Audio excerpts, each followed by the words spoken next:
Welcome, everybody, to another Village Torah portion discussion with me, your host, Rabbi Drew. We are in the parsha of Pinhas. So Pinhas is, there's lots of things going on in this week's Torah portion. We have, it's named after Pinhas, who ascends to the priesthood through an act of zealotry that actually occurs at the very end of last week's Torah portion, but at the very beginning of this week's Torah portion, it's named after him because his ascension to the priesthood occurs at the outset. We also have something that we actually discussed last year, which was about the daughters of Tzalafchad and their inheritance. How do they inherit land, and those types of questions. But amongst other things, that's just the tip of the iceberg. You know what? The last two chapters in this week's Torah portion talks about the various offerings to be brought for the different holidays, whether it's on a daily basis, Shabbats, and then the new moons and all the different holidays. And we also have libations. So it's like you have the animals, you have the flour offering, and then you have the wine that's to be offered to God. So there's a lot going on at the end of the chapter, but something that gets sandwiched in really right after those daughters of Tzlafchad, and they're asking Moses, what should we do? How do we inherit land? We have this transition, actually a transition of leadership, because Moses cannot lead the Jewish people forever, because people don't live forever. So we get to see the transition of leadership of the Jewish people, the Israelites, Bnei Israel, in this week's Torah portion, amongst so many other things. Like I mentioned, there is a lot going on. There is so much to discuss, so much to talk about, but we got to focus on something. So what we have, I wanted to start off with what we have here. It's actually in the back part, the latter half, really, of chapter 27 in the book of Numbers. If you want to follow along, if you have a favorite Tanakh or Chumash, Torah in front of you, you can follow along. I also have a translation here along with the original. So Moses, it's actually interesting. Moses spoke to the Lord saying, which is actually really amusing because it's actually a style that typically is the exact opposite. We would actually normally see the inverse, that it would actually be God speaking to Moses saying. But this is a curious, I have not looked into it. I have not studied it or researched it, I should say, how often this exact phrase is used for Moses addressing God, which is I'm really fascinating now. So Moses kicks off and he says to God, "Let the Lord, source of the breath of all flesh, appoint someone over the community who shall go out before them and come in before them, and who shall take them out and bring them in, so that the Lord's community may not be like sheep that have no shepherd." So it's, to me, what's interesting is this is not coming out of the blue. This is not a surprise, I think, to anybody who's been reading the book of Numbers, because Moses, on multiple occasions, has asked God to just kill him or not be the leader of the Jews anymore. They are driving him crazy. But on top of all of this, he is also getting older. We recently encountered the death of both of his siblings. So the death of his generation is coming. His siblings were getting up there in age and they passed away. So too is Moses.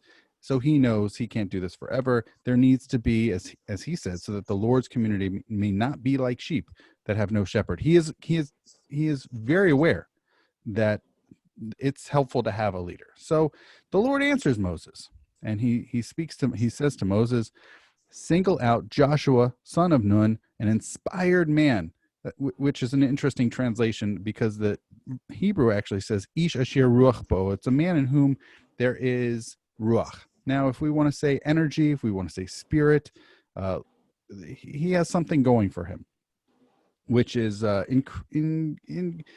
it's vague.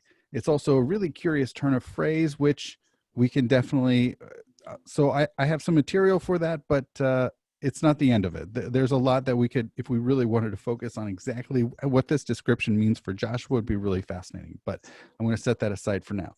So he says, this inspired man, or Ish Ashir Ruach Bo, someone who has a lot of energy, and lay your hand upon him. Have him stand before Elazar the priest and before the whole community, and commission him in their sight.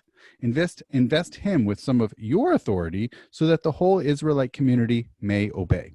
But he shall present himself to Eleazar the priest, who shall on his behalf seek the decision of the Urim before the Lord. By such instruction they shall go out, and by such instruction they shall come in, he and all the Israelites, the whole community. And then we finish off. Moses did as the Lord commanded him. He took Joshua and had him stand before Eleazar the priest and before the whole community. He laid his hands upon him and commissioned him as the Lord had spoken through Moses. Now, I don't know if this is explicit here. One thing that is, for me, really interesting is this explicit command in verse 19 of doing this in front of everybody. V'tzivsa oto le'einehem. Do this in front of their eyes so that they can see it. To me, it seems like a callback, a reference to what happened in Parashat Korach and what we was actually just a few weeks ago, the parasha in which there was this man Korach and him and 250 other leaders from amongst yes, there were various leaders that came up and they said, Moses, you and Aaron, why have you elevated yourselves above everybody else? And Moses and Aaron are perplexed by this because they didn't choose it. They were chosen. God chose them. But here, it seems to be that God is telling Moses explicitly this transition of leadership needs to be shown to everybody so that it is not perceived as if Joshua just somehow decided he would just take up the mantle of leadership of the entirety of the Bnei Israel, the Israelites, but that there was a smooth transition, that it wasn't like a coup or anything of that sort, that it wasn't just he chose this, but that he was chosen. So that's what we have, this little episode here in this week's Torah portion. Now what I want to do in sort of how yes, there's a lot to explore, and I'm really curious at some point, maybe now I'm really quite curious about the opening phrase and also this Ish Asher Ruach Bo, this man in whom has maybe charisma. One thing I brought together some midrashim. Now, as I've mentioned before in the series, the rabbis engaged in I don't know if I want in a style that, well, it's called midrash. Now, midrash comes from the root of darash, which is to basically to explore, to explain, to seek. And these midrashim, I like to translate it simply as rabbinic narrative expansion, that they're trying to both expand but also explicate as well. So I'm quoting here.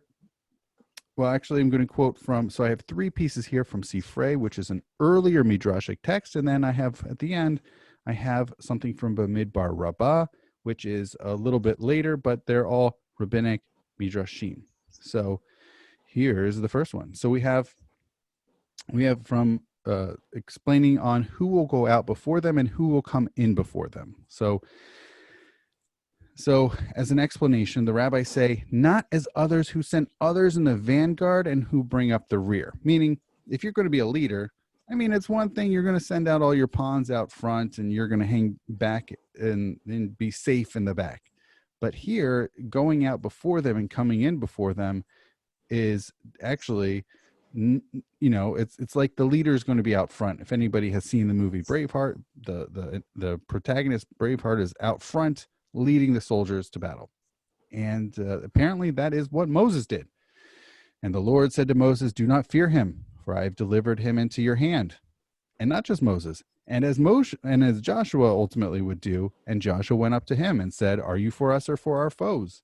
Apparently also as Pinhas did, and Moses sent them to the war, 1,000 of every tribe to the war, them and Pinhas. So these examples are, I don't know if they're rare, I don't know if they're exceptions, but they certainly are.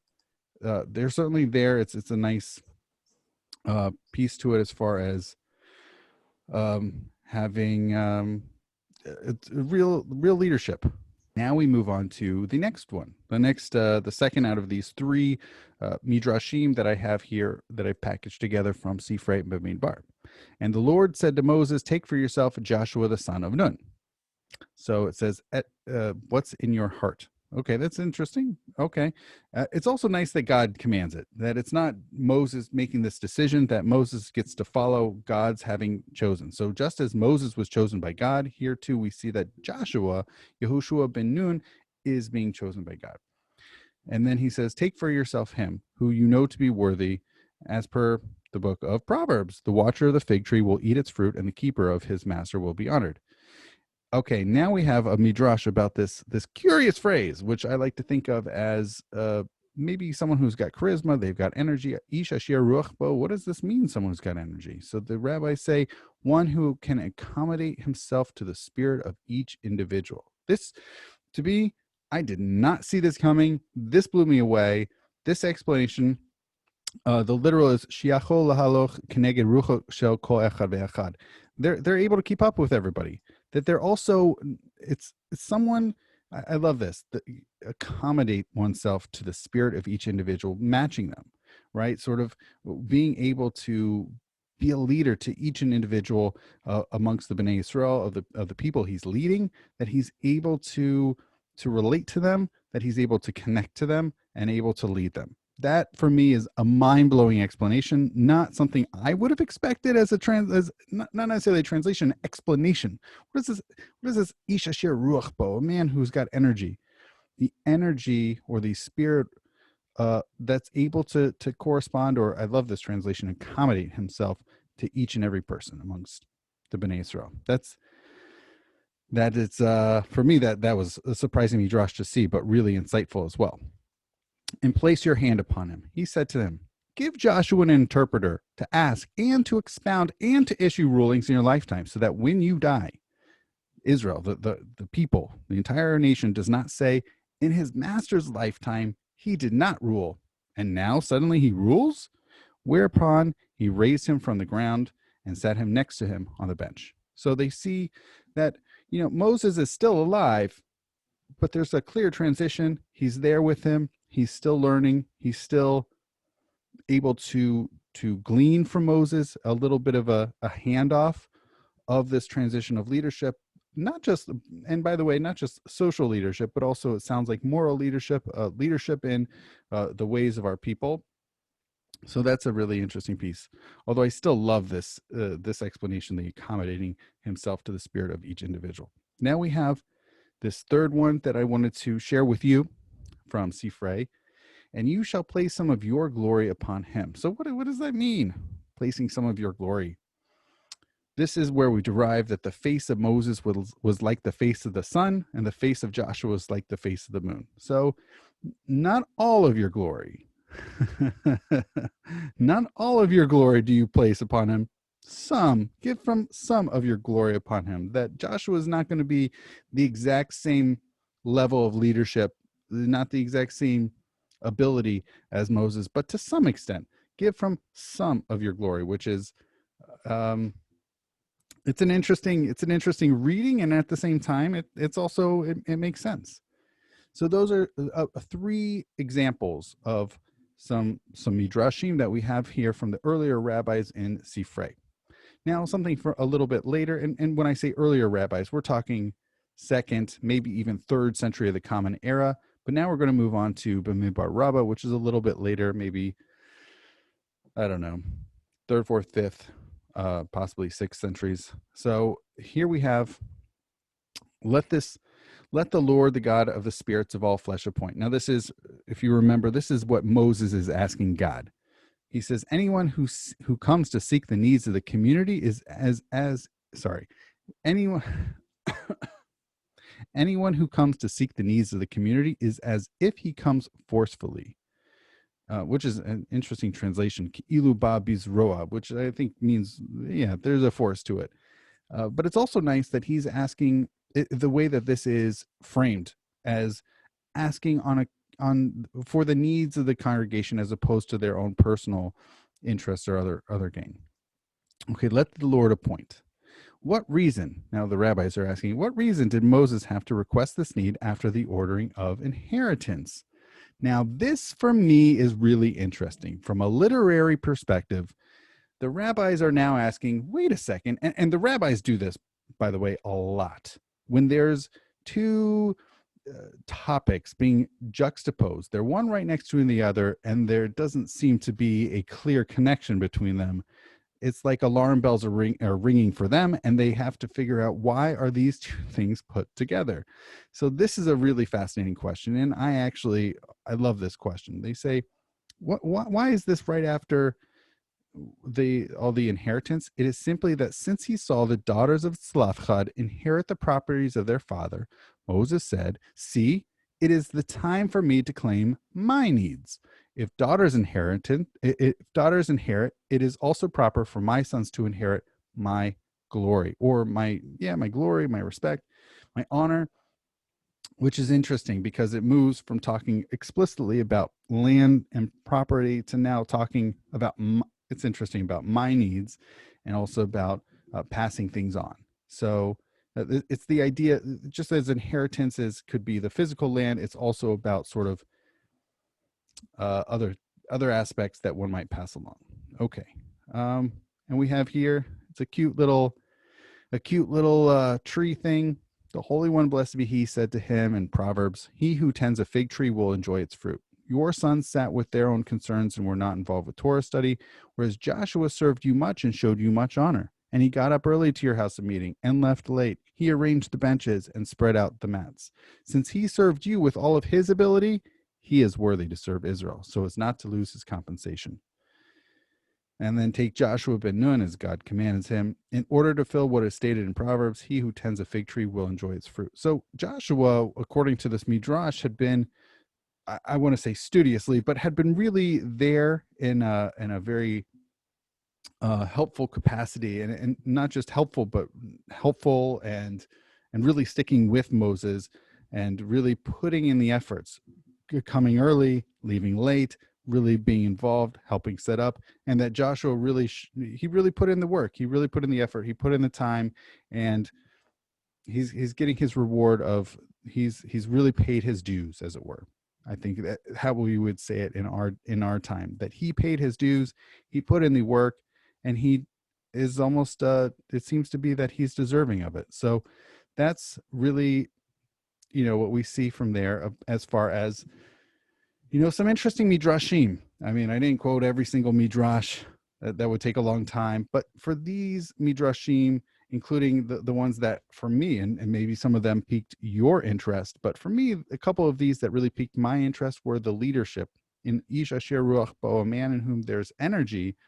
But the rabbis understand it as someone who's able to connect with different people throughout the people that he's leading, or she, a person in who they're able to connect. And then also this thinking about, why is it right after this piece about inheritance and lands, and specifically the daughters of Tzlafchad? What's the connection? So I love the questions that they're asking, and some really interesting answers as well. That's what I have for this week. I hope you all enjoyed it. Some interesting midrashim to really expand how we understand this transition, how we can appreciate what Joshua, and why Joshua, what he's doing, why this is coming where it is. We interestingly, we don't have any of the midrashim, at least the ones I saw, and certainly not the ones I showed, but it would be interesting if there were midrashim talking about how frustrated, how old, and how tired Moses was of leading this people. Although to some degree, I think we don't need to read any midrashim about these, because it's been pretty evident throughout the book of Numbers that Moses he's really had it with the Bnei Israel, really had it with the Israelites, and he's just done. And I think it also is not just sort of his own personal frustrations, but also I think sort of an acknowledgement of his own limit of life. I mean, he just witnessed the passing of both his brother and sister, and so I think he knows that he's it's time for him to pass it along. And it's also, we saw that wording about looking out for the needs of the congregation, needs of the public, and that he was aware that it's almost better that they should have someone to tend to them, that they shouldn't just be headless or leaderless, but that there should be a public transition that takes place in leadership. So I hope that was helpful. I hope that was insightful, and some different perspectives in this week's Torah portion as far as this transition